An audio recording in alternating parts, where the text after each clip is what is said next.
The Nintendo Switch 2 is now official and coming out in a few months. But before we grab onto this new baby, let's take a trip down memory lane and pay respect to the original Switch. Today, I will tell you all about my experiences with this console. This is part 2 of my saying goodbye to the Nintendo Switch series, so make sure to check out the previous parts if you don't want to miss anything. We are now entering March of 2018 and it's the first anniversary of the Nintendo Switch. Yay! Happy birthday! Which Nintendo's main IP will come to the party? Well, none other than my boy Kirby. Star Allies was released in the middle of the month, and well, it's an okay Kirby game. I didn't play it immediately when it launched because the trailer just didn't sell me on the game. I mean, it looked like one of the most generic Kirby games ever. Well, now I played it myself, and I can officially say that I was wrong. It is not one of the most generic Kirby games. It's the most generic one. Like seriously, this game is so uninspired, it's insane. That doesn't make it a bad game per se, but this was not a memorable experience whatsoever. You're Kirby, you eat enemies, and you gain their powers. You can now convert enemies so that they work for you and you can control them, but that's about it really. Like, I cannot name a single boss or enemy or level from this game out of my head, and even after watching the footage on screen right now, I'm not even sure I remember anything about it. Yeah, it was okay, and that's it. April was yet another slow month for Nintendo releases. There weren't any new Epic games released, but Nintendo managed to get us to pay over $60 for actual cardboard. Yup, not even kidding. Introducing Nintendo Labo, a series of cardboard boxes that you fold and combine together to create a piano, a fishing rod, a little house, and a couple more things. You can then put the Switch and the Joy-Cons inside of it to play a variety of mini-games. This is actually a very interesting idea, and it was such a Nintendo thing to create. I'm gonna be honest, I haven't bought it, as I felt like I was a bit too old for this kind of experience, but I can see how cool it actually is. The robot kit was also introduced the same day, and this one actually turns into a big backpack with a bunch of strings that turn your entire body into a giant fighting robot. Okay, not gonna lie, this actually looks pretty neat. Both these kits came in with a cartridge that you would use to build the different items. The instructions were actually interactive and very cool, and well, building those items following these instructions must have felt like building a Lego or something. So I like this. Whoa, it's May now, and wouldn't you agree that this would be the perfect month to actually play the Wii U instead? No? Well, Nintendo strongly disagrees because they re-released 2 Wii U games during that month. The first one was Donkey Kong Country Tropical Cheese, and man is this a good game. I was actually a big fan of DKC Returns on the Wii when it first came out, but the motion controls were always a turnoff, so when Tropical Freeze came out on Wii U and fixed that issue, I couldn't complain anymore. But guess what? The Switch version is still as solid as ever and introduced a brand new character, Funky Kong.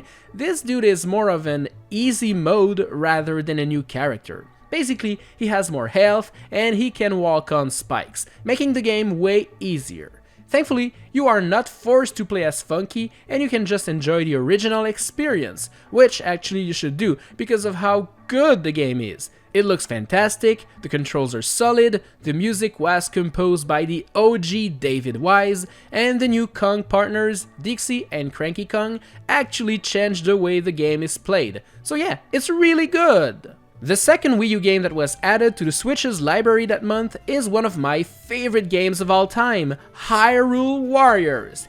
Heck yeah, man! I spent like over 100 hours on the Wii U version, so of course I bought it again on Switch and started over. I'm just addicted to slashing thousands upon thousands of enemies as my boy Link. This is the definitive edition of the game, meaning it includes all of the content from the Wii U version, but it also includes all of the DLCs and all of the exclusive maps, missions, and characters from the 3DS version. Basically, this game is pretty much endless, and I typically play over 50 hours each year. According to my calculations, if I keep up the pace, I will be done with this game by the time I turn 55. So yeah, that's the life objective, isn't it?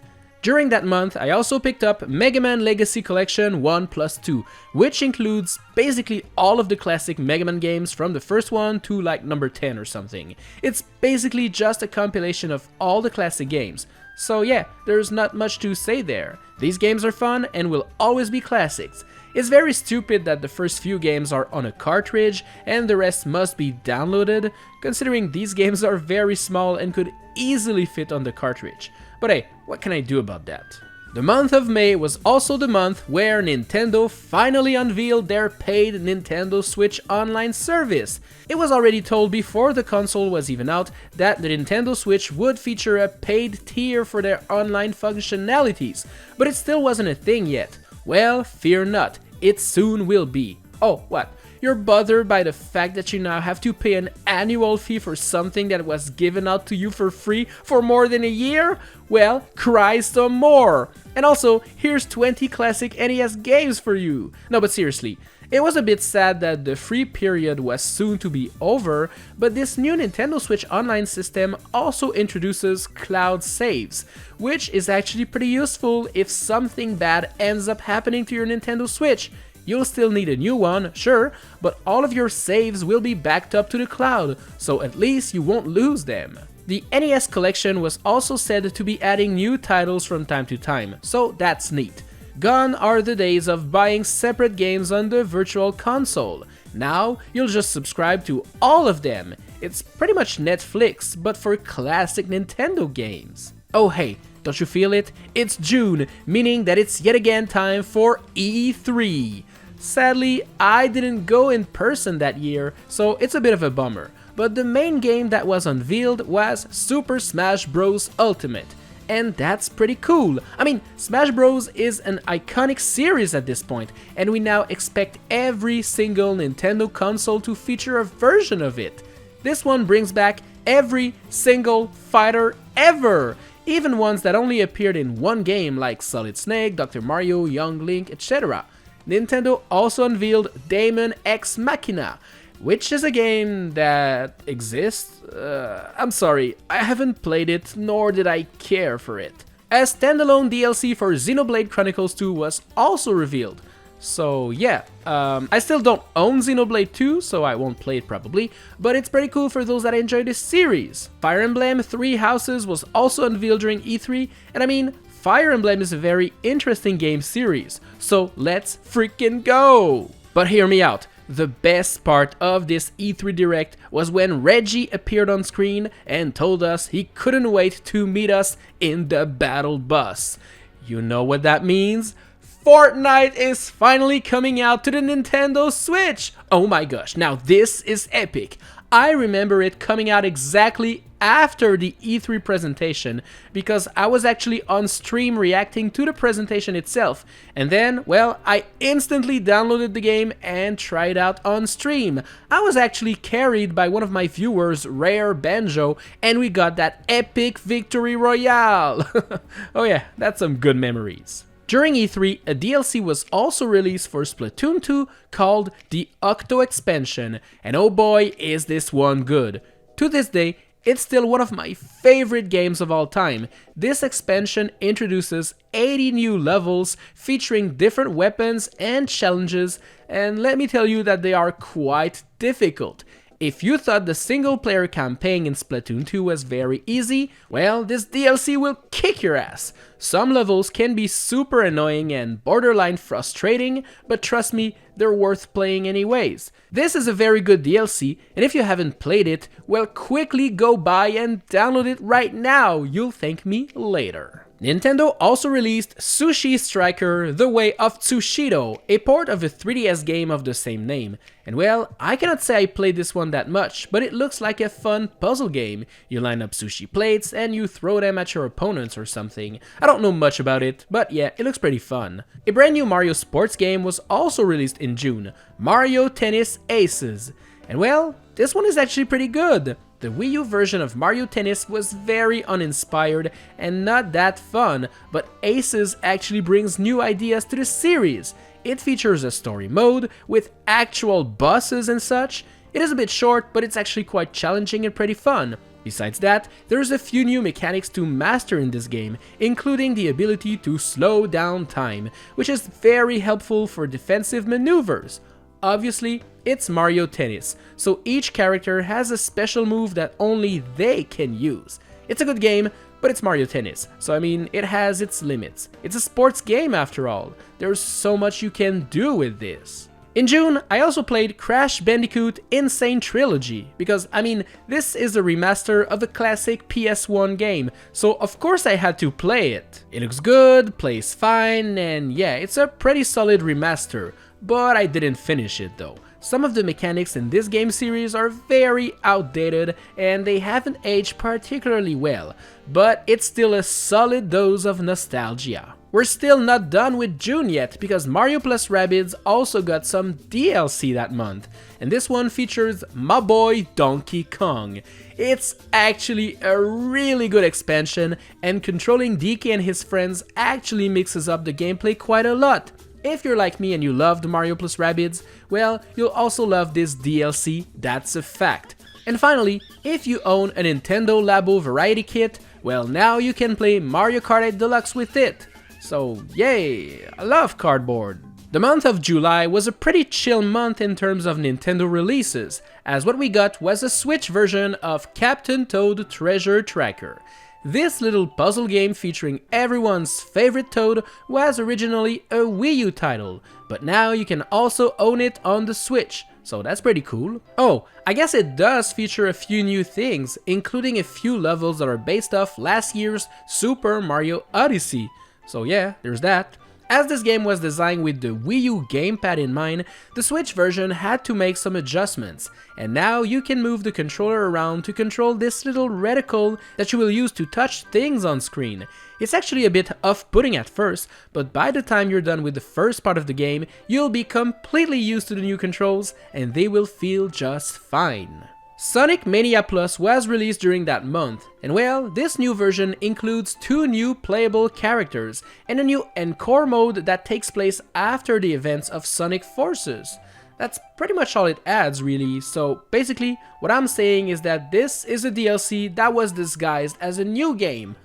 You got me good, Sega. I fell for it. GG. And speaking of useless DLCs, well, Mario Kart 8 Deluxe got a free one that now allows Link to use his Breath of the Wild costume and cart.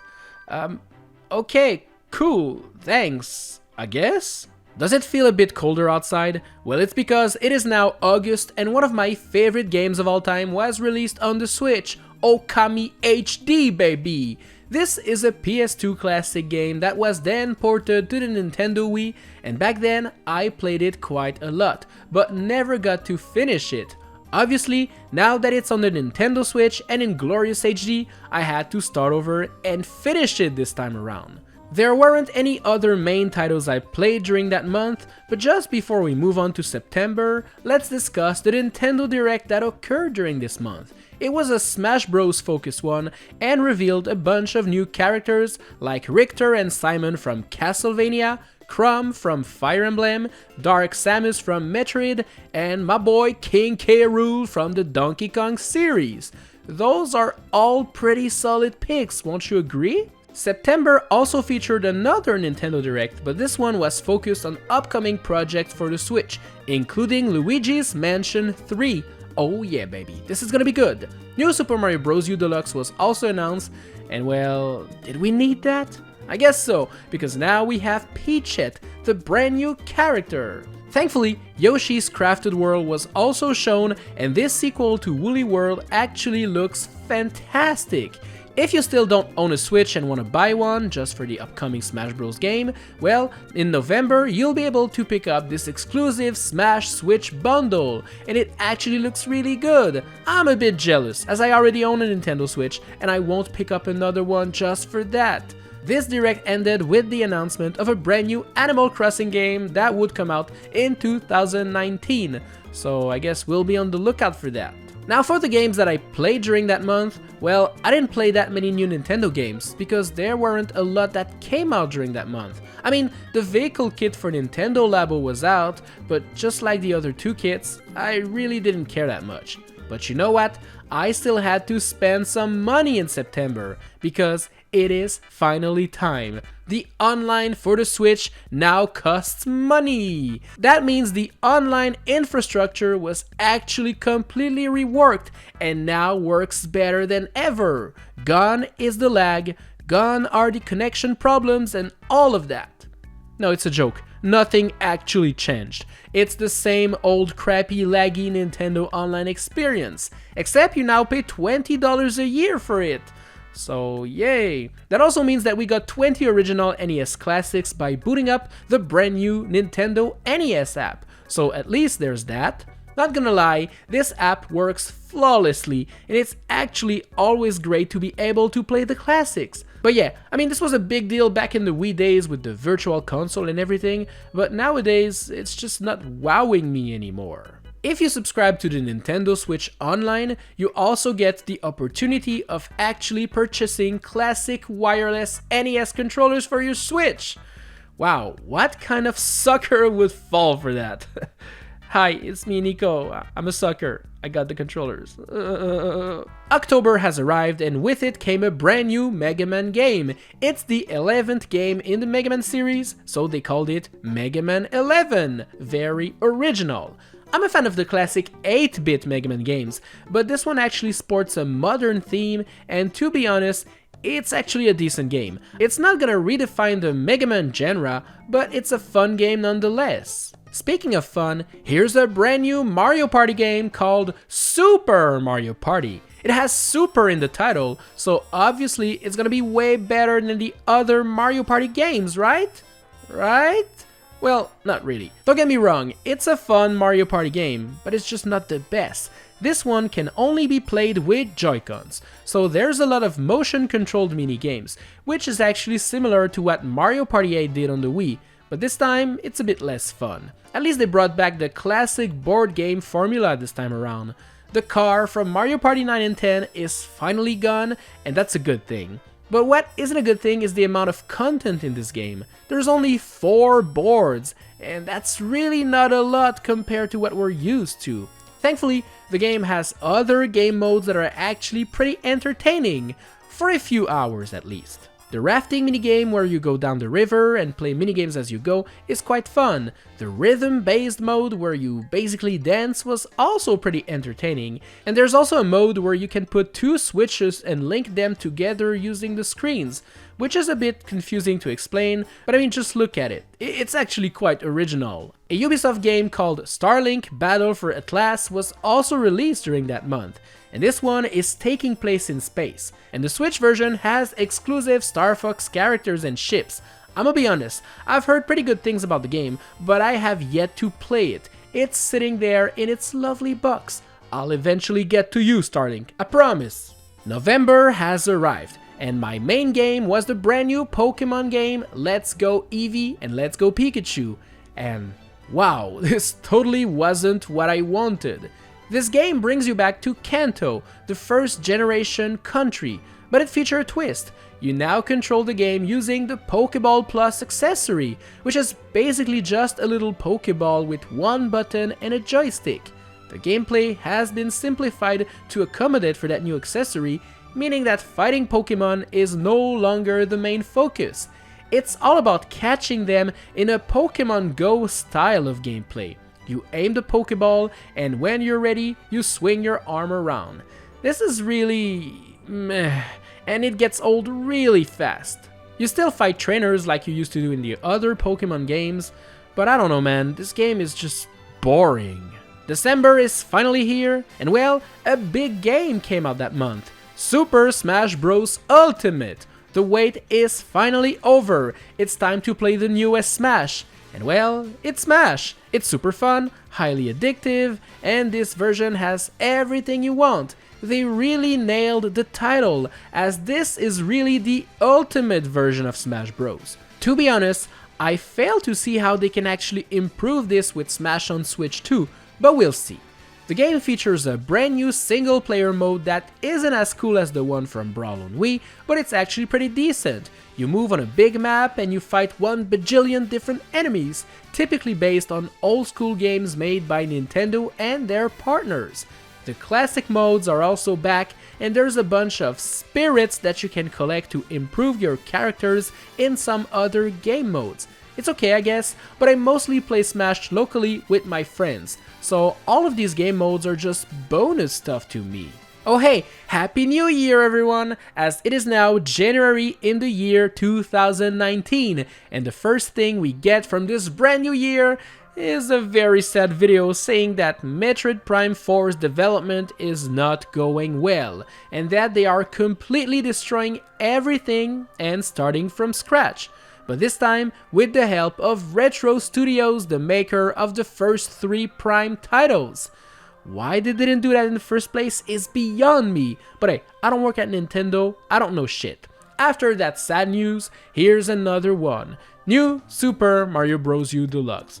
Okay, I'm being harsh. I actually like New Super Mario Bros. U, but at the time, I was doing those challenge videos on my YouTube channel, meaning that I probably beat the New Super Mario Bros. Games 100 times at this point. So having to play this one yet again was a bit of a bummer, especially as nothing spectacular was added to it. Sure, we can now play as Toadette, and she has this new exclusive power-up that turns her into Peachette, but still, will you pay full price for Peachette? Thankfully, this month also brought in Tales of Vesperia Definitive Edition, a fantastic entry in the Tales of series. And since I was a fan of Symphonia on the GameCube, I decided to give this one a try. And man, did I have fun with it! Obviously, it's a JRPG, so you have to like those types of games. The gameplay loop is fun enough for me to play it for hours and hours. And the game kept me busy until February, where Nintendo held a direct finally showing a sequel to Super Mario Maker, a game I played to death on the Wii U. I was extremely excited and looking forward to this sequel. A remake of Link's Awakening was also shown, and since I played this game on the Game Boy Color as a kid, I was also happy about that. As for the games that I played, well, not much was released during that month. Tetris 99 was offered for free for Nintendo Switch Online members, and it's actually pretty cool. You play Tetris online with 98 other players. Yup, it's a battle royale, and it actually works great.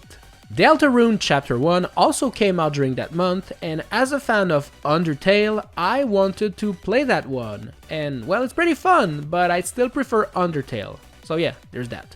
I would say the Switch's second year was actually good, just not as good as the first one. I feel like too many titles were just re-releases of older Wii U games, which sucks if, just like me, you were a Wii U owner and had played all of these games before. There's still a few cool games sprinkled here and there, so I cannot say that this year bored me, but it was a bit less exciting and the Switch hype died down just a bit. Join me next time as we'll take a look at the Nintendo Switch's third year.